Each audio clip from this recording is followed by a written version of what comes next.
Hi family and all you no doubters out there. This is the Orlando Fortune, and today we're going to talk about how to go from good to great. It's a great topic to discuss. I know. It's a topic you all want to talk about. I think I'm pretty good at what I'm doing, but how do I get great at it? You see, the great ones make the great money. I'm just making good money. You know, the great ones is where I want to be. So how do I get from good to great? That's the question we're going to discuss today.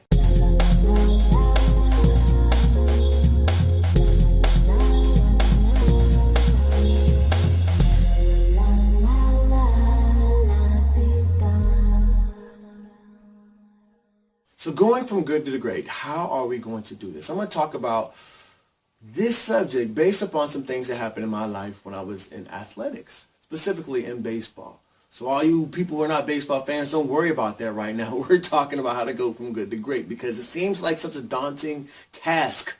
And yes, it is a daunting task if you look at trying to tackle it all at one time. But if you take some simple steps, break these things down, it's a way for you to move from good to great. So let's talk about some of these specific things. You know, before my freshman year in high school, I was working on how to get better at my fielding in baseball and how to get better at batting, again, in baseball. So what I would do for my fielding is I would take this tennis ball and I would throw it up against the wall, and I'd go catch it. Now, the thing about that's not that difficult to do for the most part if you've been playing baseball for a while. So what I would do is I would stand at one side of the garage, of the barn, excuse me. I stand on one side of the barn, and I throw the ball towards the center of the barn, and as it bounced off the barn, I start shuffle and slide stepping all the way back across to the other side of the barn to field the ball. And I would throw it back the other direction. I go back and forth, back and forth, back and forth, back and forth. Throwing the ball a little bit harder as I got better at this skill. Just working on my fielding, getting more my agility. And I'd also do the same tennis ball, and I'd be in the barn. And what I would do is I had this little stick. It was about 2 inches in diameter, and it was smooth. It was a smooth cylinder, about 1.5 feet long, maybe 2 feet long. And what I would do is I'd throw the ball again against the wall, and with one hand, the stick in one hand, I would watch the ball all the way to the back, trying to hit the ball squarely on the lower half of the tennis ball, as flushly and as squarely as possible. And my goal was to hit the ball back against the wall in a straight line, on a smooth line.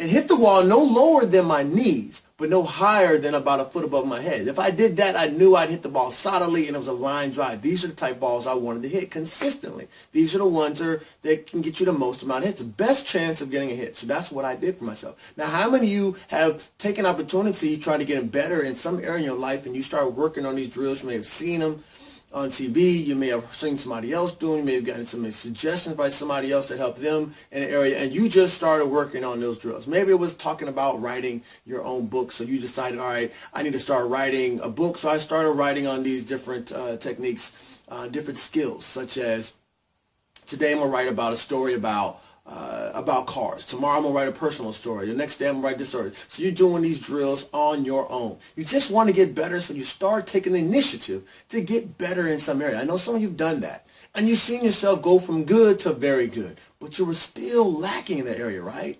There's something you did that was missing that you couldn't figure out how to get to that next level of greatness. And so that's kind of where I was at this point. I was like, even though my freshman year, I ended up being on the varsity baseball team. I started as a varsity very early in the year. So what I had done over the summertime actually helped me to get on that team. I saw myself in a better position even though I was on varsity. The next year, my sophomore year, I wanted to be even better. And that year that summer I talked to my parents about getting some extra coaching. And so they put me into a program for Triple Crown.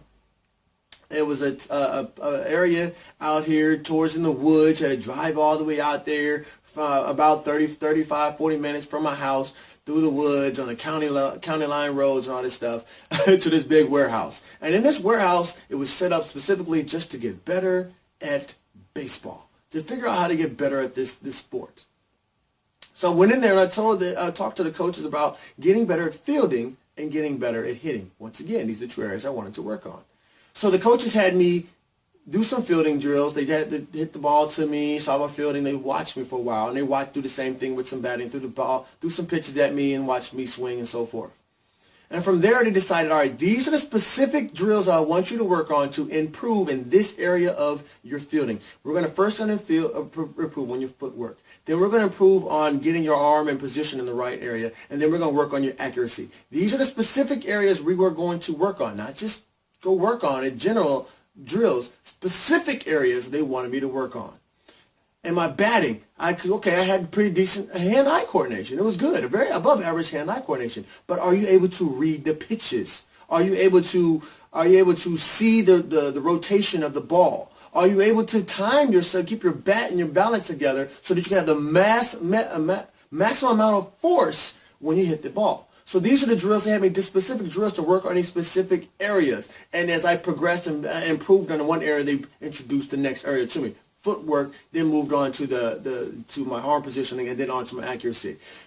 Reading the rotation of the ball, moved on to actually getting my balance together better and having more strength coming through the strike zone. These are the different areas they had me go as I progressed from one and moved on. Now I got this coaching specifically from having a mentor, a coach to help me in those areas. Now there's some of you out there who's looking to go from good to from above average because you've done some drills for yourself and you haven't made that leap into a greatness. Now what I'm telling you is you need to go ahead and get a coach or a mentor. They're able to see different areas of your life that you are not able to see, or in that specific vocation of your life, whether that's in business, whether that's in parenting, whether that's in sports, whether that's going into doing something specifically on your job. You're able to find somebody who's better in that area than you, or a mentor to help you advance you from being above average, from being more than good to greatness. That's what that coach can do for you. So I suggest you get one.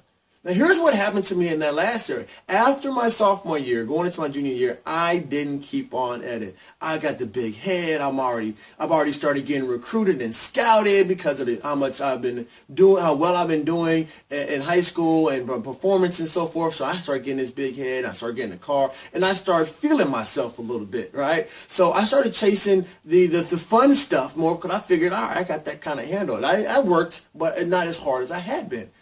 And what happened my junior year is I improved, but I didn't improve that much. So comparatively speaking, relative to my sophomore year, my junior year was just average. I did not improve that much. Now, I did not let that happen going from my junior year to my senior year. I went back to work at it because I needed to excel. I was the captain. I was the one leading this team. I had to excel. So I did that. But going into my junior year, I didn't. And it showed in my performance. I still was above average. I was a great player, but I wasn't better than I wasn't the best I could be because I didn't keep at it. I didn't work at it. That's the third point I want to bring out is keep at it. If you want to continue growing, you want to stay at the top, you want to get to the top and stay at the top, you have to keep at it. Keep growing, keep coaching, keep growing, keep coaching, and keep at it. That's how you get to that success that you want. That's what the greats do. The greats, even though they're great, they still keep working at it. So I want to read you something from out of the book, The Success Principles. Again, we're talking about baseball. I'm still stuck on baseball. Don't be mad at me. I don't love this game. It's America's pastime. All right, so we're talking about margin of greatness. In the sport of professional baseball, most respectable players bat an average of 250, or 1 for every 4 at times they come to bat. If a 250 batter is also a good fielder, he can expect to do well in the majors. But anyone who hits 300 or 3 hits for every 10 times at bat is considered a star. By the end of a season, out of the thousands of players in the leagues, only about a dozen players will have averaged a 300 average. These hitters are honored as the greatest players, receive the multi-million-dollar player contracts, and land the lucrative commercial endorsements. But consider this. The difference between the truly great ones and the average players is only 1 hit. 1 hit out of 20. A player who bats 250 gets 5 hits out of 20. But a 300 bat hitter gets 6 hits out of the same 20 times at bat. Isn't that amazing? In the world of professional baseball, the margin of greatness is only one more hit out of 20. It takes only a little extra bit of performance to go from good to great. And I say the same thing to you. It only takes a little bit of extra effort to go from good to great. We're talking about baseball players who hitting 5 out of 20, they go into 6 out of 20. That's one more hit out of 20 that moves you from good to greatness. Now, there's probably one little area that you've been working on, getting that specific about working that area, getting a coach. Number 2, getting a coach to help you in that area. And 3, keeping at it is ways to get you from good to great. And if you're sitting out here today and you're listening to this and you got some great values, and you're like, Dwight, I see what you're talking about. I'm going to go start getting specific about what I'm going to do, what about area I want to work on. And I need to go get a coach, but I don't have a coach. Look, I understand that. I didn't always have a coach. It was hard to find one. But I'm telling you now, if you need to have that coach, go ahead and give me a call at 317-214-0864. Or shoot me an email at dwight@drlandofortune.com. If you're looking for that coaching and mentoring to help you in that area, to help you with specifically moving from good to great, give me a call, 317-214-0864, or dwight@drlandofortune.com, and we'll help you in that area. And you must keep at it. If we're working at it with me, you're going to have to keep at it to move you from good to great. And remember this, as I always say, you can have everything you want in this world because God wants you to have it, if only you believe. You can live a life of no doubt, just blessings. I'll show you how right here. I'll talk to you next time. Love you.